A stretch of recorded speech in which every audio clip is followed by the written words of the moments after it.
ahli utama Pusat Riset Oseanografi Badan Riset dan Inovasi Nasional, Muhammad Reza Kondrova, menyatakan bahwa Indonesia menjadi penyumbang sampah plastik kedua terbesar di dunia setelah Cina. Masyarakat Indonesia menghasilkan sebanyak 64 juta ton sampah per tahun dan 3,2 juta tonnya dibuang ke laut.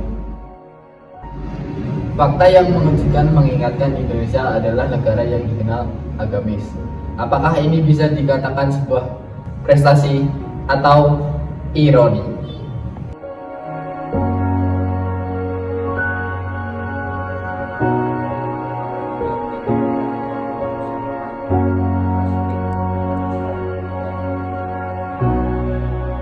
Menurut pendapat saya, penyebabnya adalah antara lain ada 4 penyebab.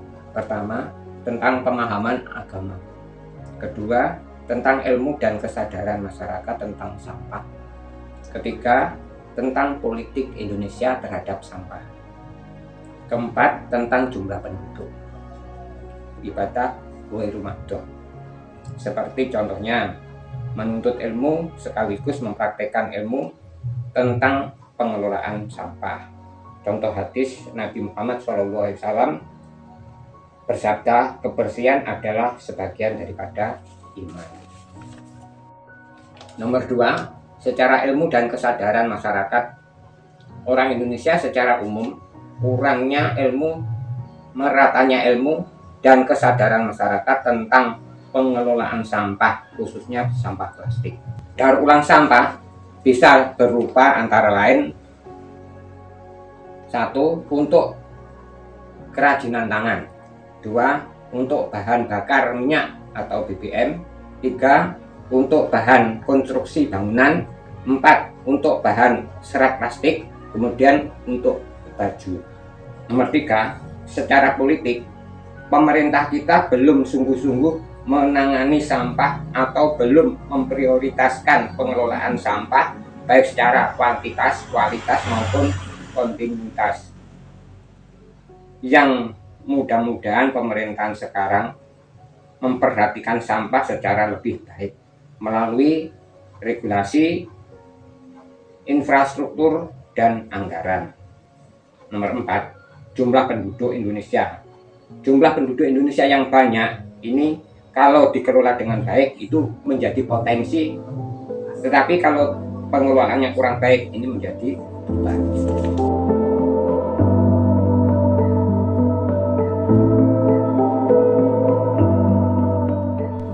Agama merupakan suatu ajaran yang bertujuan untuk menuntun pengikutnya menuju jalan yang benar, yaitu di sisi Tuhan. Agama juga membahas secara eksplisit maupun intrinsik mengenai hubungan dengan Tuhan, manusia, dan juga alam. Namun sayangnya, selama ini yang tampak dilaksanakan oleh masyarakat maupun yang digaungkan oleh pemuka agama di Indonesia hanyalah poin pertama dan juga poin kedua, dan sangat jarang menyenggol dengan poin ketiga, yaitu hubungan dengan alam. Sebuah pertanyaan ironis, mengapa negara yang terbilang agamis malah terkesan menyepelekan tentang kebersihan lingkungan? Di Indonesia yang notabene-nya sebagian besar penduduk adalah pemeluk agama, mengapa kesadaran lingkungan oleh orang-orangnya masih terbilang minim? Apakah memang tidak ada tuntunan agama yang mengarahkan pemeluknya kepada sikap sadar lingkungan?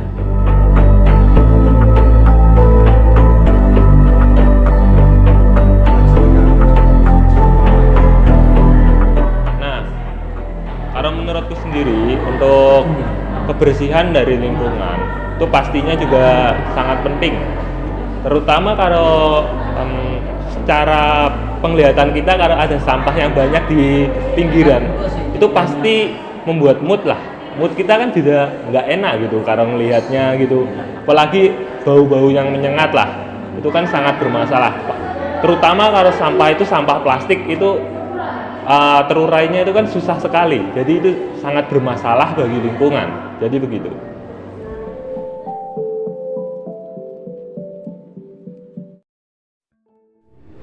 Hampir seluruh masyarakat Indonesia adalah pemeluk agama, dan sebagian besarnya merupakan agamawan yang taat dan ketat. Dan banyak di antara mereka yang bahkan mempasrahkan kehidupan mereka ke dalam urusan agama. Karena dominasi agama yang besar pada kehidupan, Tentu saja, pemuka agama menjadi sosok yang krusial dan sentral bagi mereka sebagai penuntut hidup. Hal inilah yang menjadi penting untuk seharusnya dimanfaatkan dengan baik dan bijak. Jika memang Indonesia sedang dalam kondisi darurat sampah dan sebagian besar penduduknya adalah pemeluk agama, maka seharusnya yang harus menjadi garda terdepan adalah para pemuka agama yang harus selalu menyuarakan dan menuntun masyarakat kepada sikap kesadaran lingkungan. Namun, sejauh mana para pemuka agama menuntun atau sekedar menyuarakan tentang kepedulian lingkungan pada masyarakat?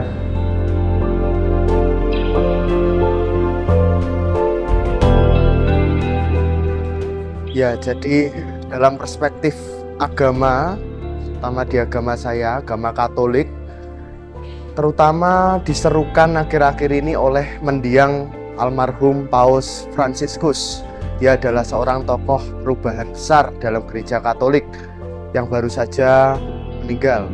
Nah, beliau pada masa kepausannya sempat menyerukan ini, ensiklik Laudato Si, atau yang dalam bahasa kita adalah terpujilah engkau. Dalam ensiklik ini, Paus Fransiskus menyerukan hal yang jarang diserukan oleh seorang paus, yaitu adalah tentang keprihatinan terhadap lingkungan dan alam. Di mana Paus Fransiskus juga menyerukan bagaimana alam kita saat ini sedang dalam krisis global. Terutama juga ketika kunjungannya di Indonesia, Paus kembali menyerukan bagaimana Indonesia yang mencakup banyak agama, pluralisme yang luar biasa di Indonesia, keberagamannya itu juga perlu untuk peduli kepada alam. Dalam kunjungannya, Paus ini juga menyerukan bentuk kesederhanaan, juga meresmikan bagaimana hubungan antara agama itu juga menjadi penting dalam menjaga alam, karena hakikatnya dalam semua agama itu pastinya akan kembali kepada kemanusiaan. Hal-hal kemanusiaan termasuk juga untuk menjaga alam dan lingkungannya. Begitu, terima kasih.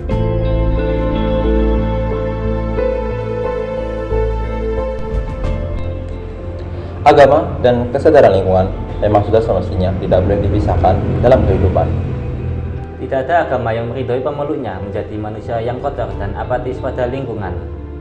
Ketuhanan tidak selalu berbicara tentang hubungan teologis dan sosial, namun bisa ditarik lagi lebih dalam ke dalam hubungan dengan alam. Sayangnya, masih sedikit orang yang mau bergerak atau setidaknya melihat pada problem lingkungan ini dan mengabaikan seakan-akan hal ini adalah hal yang di luar keagamaan.